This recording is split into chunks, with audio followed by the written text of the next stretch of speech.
Hello guys, welcome back to my channel. நம்ம இன்னைக்கு இந்த வீடியோவில் என்ன பார்க்க போகிறோம் அப்படின்னா, எல்லாருக்கும் ஃபேவரட்டான பஸ் ட்ரிக் வந்து எப்படி செய்யலாங்கிறது நான் உங்களுக்கு இந்த வீடியோ சொல்லி தர போகிறேன். அது எப்படி செய்யலாங்கிறத பார்க்குறது நம்ம சேனல் மறக்காம சப்ஸ்கிரைப் பண்ணிவிட்டு இந்த வீடியோக்கு லைக் போட்டுங்க ஃப்ரெண்ட்ஸ். ஓகே ஃப்ரெண்ட்ஸ், இந்த வீடியோக்குள்ளே போகலாம். Okay guys, pen spinning pass trick செய்யறதுக்கு நம்ம யூஸ் பண்ண போகிற ஃபிங்கர்ஸ் என்னன்னா, இந்த ஒரே ஒரு ஆள்காட்டு விரலை வச்சு தான் நம்ம வந்து இந்த ஃபுல் ட்ரிக் நம்ம கற்றுக்க போகிறோம். ரொம்ப ரொம்ப ஈஸி. அதாவது இந்த பஸ் ட்ரிக்னா என்னென்னா, நம்ம வந்து எப்படி சொல்கிறது, நியோசோனிக் செய்கிற மாதிரி தான் ஃபஸ்ட்டு ட்ரிக். அதாவது பென் ஸ்பின் நம்ம செஞ்சுருக்கோம், உங்களுக்கு தெரியும். பென் ஸ்பின் இப்படி ஸ்பின் பண்ணால் அதாவது கரெக்டான ஸ்பீடில் ஸ்பின் பண்ணும்போது நம்ம கரெக்டாக பேலன்ஸ் பண்ணுறப்ப தானாக அந்த பென் ஸ்பின்னிங் மோட் வந்து இங்கே வந்து ஃபிக்ஸ் ஆகிடும். ஸோ அதே மாதிரி பண்ணணும். என்னன்னா, நீங்கள் வந்து ஆள்காட்டு வெள்ளாலையும் நடுவரலாலையும் இந்த பென் ஸ்பின்னிங் மோடை பிடிச்சிக்கிட்டு கரெக்டான ஸ்பீடில் நம்ம வந்து ஸ்பின் பண்ணணும். அதாவது த்ரோ பண்ணி ஸ்பின் பண்ணணும். இப்படி த்ரோ பண்ணி ஸ்பின் பண்ணும்போது கரெக்டான நேரத்தில் வந்து நம்ம இந்த வரல, அதாவது நடுவில் வந்து மடைக்கணும். ஸோ அந்த மாதிரி நம்ம பண்ணுறப்ப தானாக வந்து இந்த பென் ஸ்பின்னிங் மூடு வந்து சுற்றிட்டு வந்து நமக்கு இந்த இடத்துல வந்து நிற்கும். புரியுதுங்களா? நல்லா பார்த்துக்கோங்க. பென் ஸ்பின்னிங் மூடால் நம்ம வந்து, அதாவது பென் ஸ்பின்னிங் மூட இந்த ரெண்டு வரலாறு ஃபஸ்ட்டு வந்து பிடிச்சிக்கணும். பிடிச்சிக்கிட்டு இப்படி வந்து ஸ்பின் பண்ணணும். அதாவது த்ரோ பண்ணணும். த்ரோ பண்ணுறப்பயே இப்படி த்ரோ பண்ணும். அதாவது இப்படி த்ரோ பண்ணும். புரியுதுங்களா? இந்த மாதிரி ரெண்டு விரலால் பிடிச்சிக்கிட்டு இப்படி த்ரோ பண்ணணும். கரெக்டான ஸ்பீடில் த்ரோ பண்ணும்போது என்ன ஆகுனா, நம்ம தாம்பரண்டை வந்து கரெக்டான ஸ்பீடில் வந்து த்ரோ பண்ணும்போது எப்படி சுற்றிட்டு வந்து நிற்கிறோ அதே மாதிரி நம்ம வந்து கரெக்டான ஸ்பீடில் இந்த ரெண்டு விரலால் பிடிச்சிக்கிட்டு இப்படி த்ரோ பண்ணி, அதாவது ஸ்பின் பண்ணுற மாதிரி த்ரோ பண்ணும்போது கரெக்டாக இந்த பென் ஸ்பின்னிங் மோட் என்ன ஆகுனா, இந்த ஆள்காட்டு வெள்ளை, அதாவது இப்படி இருக்கும். இந்த ஆள்காட்டு வெள்ளை வந்து கரெக்டாக இப்படி ஸ்பின் பண்ணிட்டு வந்து மறுபடியும் இந்த இடத்துல வந்து நிற்கும். புரியுதுங்களா? தாம்பரம் மாதிரி தான் சேம் இந்த பஸ் ஸ்டாப். புரியுதுங்களா? ஒரு எப்படின்னா, நீங்கள் வந்து ஸ்டெப் பை ஸ்டெப்பாக கற்றுக்கலாம். ஃபஸ்ட்டு வந்து இந்த பென் ஸ்பின்னிங் கூட இந்த ரெண்டு வேலையில் பிடிங்க. புரியுதுங்களா?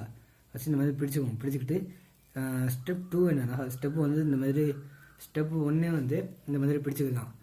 புரியுதுங்களா? நல்லா பார்த்துக்கோங்க. இந்த மாதிரி பிடிச்சிக்கணும். இந்த ரெண்டு வேலையில் இப்படி வந்து பிடிச்சிக்கணும். புரியுதுங்களா? ஸ்டெப் 2 என்னென்னா, நம்ம வந்து ஸ்பின் பண்ணுவோம். இப்படி சும்மா நார்மலாக இந்த வேலையில் பிடிச்சிக்கிட்டு ஒரு நார்மல் ஸ்பீடில் ஸ்பின் பண்ணுங்கள். அதாவது ஸ்பின் பண்ணிவிட்டு த்ரோ பண்ணுங்கள். இந்த மாதிரி த்ரோ பண்ணுங்கள். அதாவது நார்மலாக த்ரோ பண்ணுங்கள். அப்படி த்ரோ பண்ணுறப்ப தானாக இந்த நடுவில் வந்து மடக்கிற மாதிரி கற்றுக்கணும். எப்படின்னா, த்ரோ பண்ணுறீங்க, இப்படி த்ரோ பண்ணுற போது இந்த நடுவரில் ஆள்காட்டி வெள்ளைன்னு பாருங்க. ஆள்காட்டி வெள்ளை அப்படியே இருக்கணும். புரியுதுங்களா? இப்படி த்ரோ பண்ணுறப்ப நடுவரில் மட்டும் இப்படி மடங்கணும். இப்படி த்ரோ பண்ணுறப்ப நடுவரில் மடங்கினா தான் இந்த இடம் வந்து இந்த இடத்துல படாமல் இப்படி ஸ்பின் ஆகி மறுபடியும் வந்து இந்த இடத்துல நிற்கும். அதாவது ஒரே இடத்துல ஸ்பின் ஆகாது. நம்ம ஸ்பின் பண்ணுறப்ப தானாக இப்படி த்ரோ ஆகிறப்ப ஃபஸ்ட்டு இந்த இடத்துல இருக்கும். அப்படியே கீழே இறங்கி வரப்போ ஸ்பின் ஆகிட்டு திரும்பி இந்த இடத்துல வரணும். புரியுதுங்களா? இந்த மாதிரி பண்ணுறதுக்கு தான் ஃபஸ்ட்டு. நல்லா பார்த்துக்கோங்க. ஸ்டெப் 2 வந்து நீங்கள் என்ன பண்ணுறீங்கன்னா, ஃபஸ்ட்டு த்ரோ பண்ண கற்றுக்கணும். நார்மலாக த்ரோ பண்ண கற்றுக்கோங்க. ஏதாவது ஸ்பீடில் வந்து த்ரோ பண்ண கற்றுக்கோங்க. இந்த மாதிரி ஸோ இப்படி த்ரோ பண்ண தானாக ஸ்டெப் 3ல் நீங்கள் என்ன பண்ண அப்படின்னா, கரெக்டான ஸ்பீடில் த்ரோ பண்ணி ஸ்பின் பண்ணிட்டு வரும் தானே இப்படி கண்டிப்பாக வந்துடும். அதாவது ஒரு ஸ்டேஜில் நீங்கள் ட்ரை பண்ண தானே இந்த இடத்துல இப்படி வந்துடும். ஸோ வர்றப்ப நீங்கள் என்ன பண்ணால் இப்படி கேட்ச் பண்ண பார்க்கணும். புரியுதுங்களா? அதை த்ரோ பண்ணுவீங்க. த்ரோ பண்ணுறப்ப டக்குன்னு வந்து இந்த பென் ஸ்பின்னிங் மோட் வந்து பிடிக்க பார்க்கணும். இந்த மாதிரி. புரியுதுங்களா? ஃபஸ்ட்டு நீங்கள் வந்து பஸ்ட் ட்ரிக், இந்த பென் ஸ்பின்னிங் பஸ்ட் ட்ரிக் மட்டும் கற்றுக்கிட்டீங்க அப்படின்னா, நெக்ஸ்ட் நம்ம கற்றுக்க வேண்டியது ட்விஸ்டட் சோனிக் பஸ்ட்டு தான். நல்லா பார்த்தா இந்த மாதிரி. புரியுதுங்களா? ஸோ இந்த ட்விஸ்டட் சோனிக் பஸ்ட்டு செய்கிறதுக்கு நம்ம ஃபஸ்ட்டு கற்றுக்க வேண்டியது பேசிக்காக இந்த பஸ்ட் ட்ரிக் தான். இது வந்து ரொம்ப ரொம்ப ஈஸி. நீங்கள் வந்து இந்த மாதிரி பிடிச்சிக்க போகிறீங்க, சரியான ஸ்பீடில் இப்படி த்ரோ பண்ண போகிறீங்க. அப்படி த்ரோ பண்ணுறப்ப இந்த விரல மடக்குறீங்க.